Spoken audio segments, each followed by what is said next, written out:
Hello everyone, today we are going to study chapter workforce and energy. So in our last video I have taught you about the force, what is force, and now in our today's video I am going to teach you about the type of forces. Force मैंने बताया था क्या होता है, जब आप किसी भी चीज को पुल या पुश करो और वो मूव करे अपनी जगह से तो उसे हम फोर्स बोलते हैं, यानी कि ताकत लगाना. ठीक है. सो अब हम डिफरेंट टाइप की फोर्स के बारे में आपको बताएंगे. तो फोर्स जो है वो बहुत सारे टाइप की होती है. मस्कुलर फोर्स, जहां पर आप मसल्स का यूज करते हैं. Friction force, mechanical force, elastic force, magnetic force and gravitational force. ये डिफरेंट टाइप की फोर्सेस हैं जो हम यूज करते हैं. Muscular force, the force exerted by muscles of our body is called muscular force. वो फोर्स जो हम अपनी बॉडी से, अपनी मसल्स से अप्लाई करते हैं उसे हम मस्कुलर फोर्स बोलते हैं. लाइक कौन कौन सी चीजें जिसमें आप मस्कुलर फोर्स अप्लाई करते हो. लिफ्टिंग अ स्कूल बैग, आप जब स्कूल बैग डेस्क पे रखा है या फिर बेड पे रखा है या सोफे पे कहीं पे भी रखा है, जब आप उसको उठाते हैं और अपने शोल्डर्स पे रखते हैं तो आप उस पर मस्कुलर फोर्स अप्लाई करते हो. किकिंग अ फुटबॉल, फुटबॉल किक करना, जैसे देखिए ये बच्चा फुटबॉल किक कर रहा है तो यहाँ पर वो अपने पैरों की मसल्स का यूज करके फुटबॉल को किक कर रहा है, तो फुटबॉल किक करना. पुशिंग अ डोर, एक डोर को आप पुश करो तो वहां पर आप अपने मसल्स का यूज करते हैं. Are some activities that use muscular force, ये कुछ एक्टिविटी हैं जो कि मस्कुलर फोर्स यूज होती है जहां पर आपकी. ठीक है. नाउ फ्रिक्शन फोर्स क्या होती है.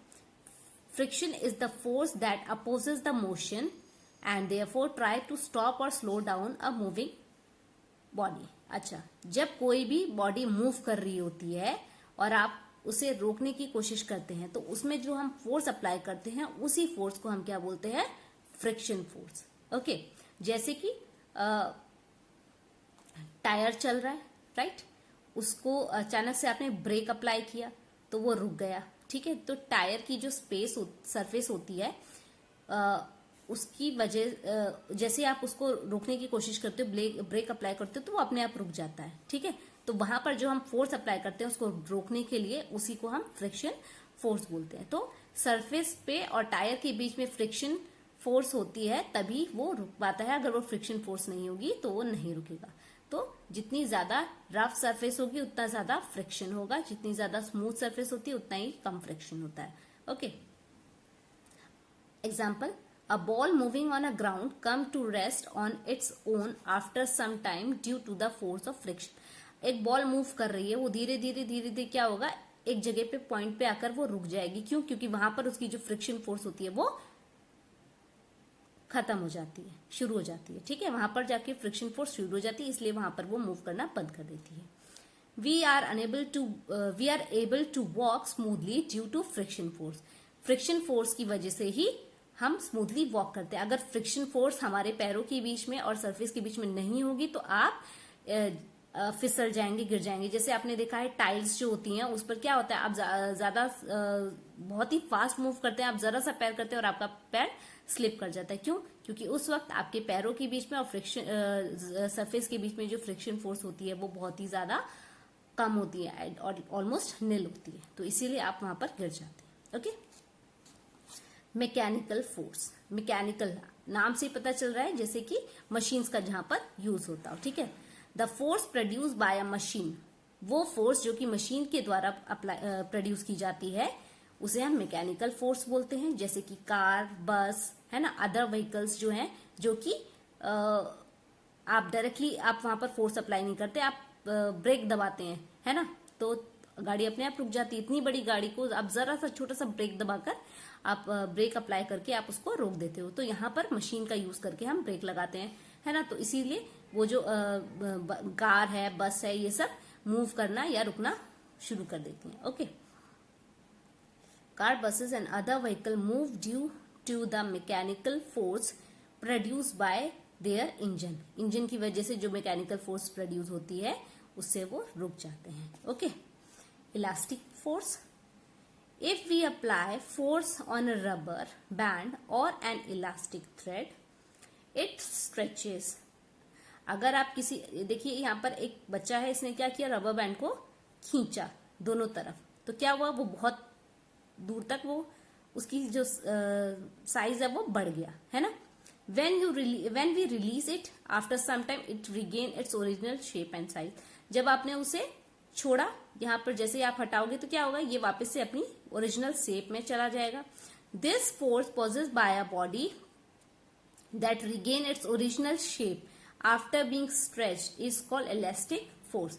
ये फोर्स जिसमें कि वो जो चीज है जिसको आपने स्ट्रेच किया था वो अपनी ओरिजिनल शेप में वापस से आ जाए, है ना, स्ट्रेच होने के बाद, तो इसी को हम इलास्टिक फोर्स बोलते हैं. ओके. मैग्नेटिक फोर्स, नाम से ही पता चल रहा है, मैग्नेट, जहां पर मैग्नेट हो, यानी कि एक दूसरे को अट्रैक्ट करने की कैपेबिलिटी. ठीक है. The force exerted bye magnet, जो फोर्स मैग्नेट के द्वारा एक्सर्ट की जाती है उसे हम मैग्नेटिक फोर्स बोलते हैं. This force attract other magnet और सब्सटेंस मेड ऑफ आयरन. इस फोर्स में क्या होता है, जो ये मैग्नेटिक सब्सटेंस और आयरन सब्सटेंस होता है उसको अपनी तरफ आकर्षित करती है, यानी कि अट्रैक्ट करती है. ठीक है. तो इसी को हम बोलते हैं magnetic force. Now gravitational force, ये एक ऐसी फोर्स है जो कि एक नेचुरल फोर्स है. ठीक है. Natural gravitational force is a force with, एक टाइप का मैग्नेट है ये भी, जिसकी वजह से आप जो है वो अर्थ पर चल सकते हो और वहीं पर भाग सकते हो. खुद भी कितना भी आप करोगे, ऊपर मूव करोगे तो क्या हो, आपको जमीन पर आप वापस जाकर वहीं पर स्टिक हो जाओगे, है ना. Gravitational force is the force with which any two object pull each other. कोई भी ऑब्जेक्ट एक दूसरे को पुल करते हैं. Whenever we throw something, अगर आप कोई भी चीज आसमान की तरफ फेंकेंगे, it always come back to the ground because of the gravitational force exerted by the earth on the object. क्यों, वो वापस आपके पास ही अर्थ की तरफ ही आता है, क्योंकि ग्रेविटेशनल फोर्स जो अर्थ अप्लाई करती है वो उसकी तरफ अट्रैक्ट करता है और वापस उसी अर्थ पर आ जाता है. This force is responsible for keeping us bound to the earth. इसी फोर्स की वजह से आप अर्थ पे बॉन्ड बनाकर रखते हैं. जैसे ये देखिए यहाँ पर, है ना. The earth and other planet revolves around the sun in a fixed orbit due to gravitational pull of sun. तो यानी कि इससे आपको ये पता चलता है कि सन के पास भी ग्रेविटेशनल फोर्स है, जिसकी वजह से जितने भी प्लैनेट है वो उसके चारों तरफ एक फिक्स्ड ऑर्बिट में मूव कर पाते हैं. अगर अर्थ के पास ग्रेविटेशनल फोर्स नहीं होती, सन के पास ग्रेविटेशनल फोर्स नहीं होती, तो कोई भी मून जो है वो अर्थ को प्रॉपरली मूव नहीं कर पाता, उसके चारों तरफ रिवॉल्व नहीं कर पाता, और सन के चारों तरफ प्लैनेट भी रिवॉल्व नहीं कर पाते, just due to the gravitational force. Okay. So here is a question, you have to answer this question. Which force is responsible for falling of ripened fruit on the ground?